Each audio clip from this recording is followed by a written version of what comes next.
আবারও একটি নতুন ভিডিও নিয়ে চলে এলাম আমি আপনাদের মাঝে। তো মেয়েকে নিয়ে এখন আমি যাচ্ছি টিউশন ক্লাসে।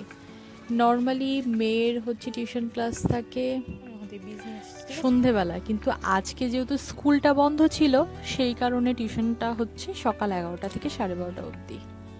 যাই হোক, আমার আর মেয়ের যখন অনেকটাই হাতে সময় থাকে আমরা এই রাস্তাটা দিয়ে ঘুরে যাই, কারণ এই রাস্তাটা বেশ ভালো লাগে। গ্রাম গ্রাম একটা পরিবেশ, বেশ ভালো লাগে।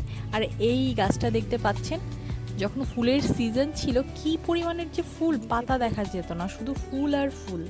তো আমার ভীষণ ইচ্ছে ছিল যে এই গাছের একটা বীজ নিয়ে আমি লাগাবো। এর আগের বছর আমি লাগিয়েছিলাম অন্য জায়গা থেকে নিয়ে, কিন্তু কে যেন চুরি করে চারাগুলো নিয়ে চলে গেছিলো। যাই হোক, তো আমি এখান থেকে কিছু বীজ নিয়ে নিলাম, নিয়ে মেয়েকে নিয়ে আবার হাঁটা দিলাম ম্যামের বাড়ির দিকে।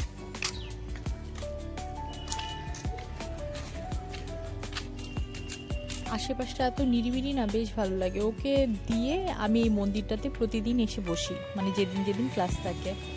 তো এখানে 1.5 ঘন্টার মতো বসি, আর এখানে একটা বীজ আমি পুঁতে দিলাম, জানি না হবে কি না। আর এই যে শিব মন্দিরটা দেখতে পাচ্ছেন, আমি এই যে উপরে বেল গাছ, অনেক বেল পেয়েছি এই শিব মন্দিরের বেল গাছ থেকে, এত মিষ্টি না বেলগুলো। আর প্রতিদিন এসে আমি এই মন্দিরটাতে পরিক্রমা দিই। মহাদেবের মন্দিরে সবসময় একবার পরিক্রমা দিতে হয়, ওম নমঃ শিবায় বলে একবার পরিক্রমা দিতে হয়। যাই হোক, দিয়ে যখনই বসতে যাব তখনই দেখি সামনে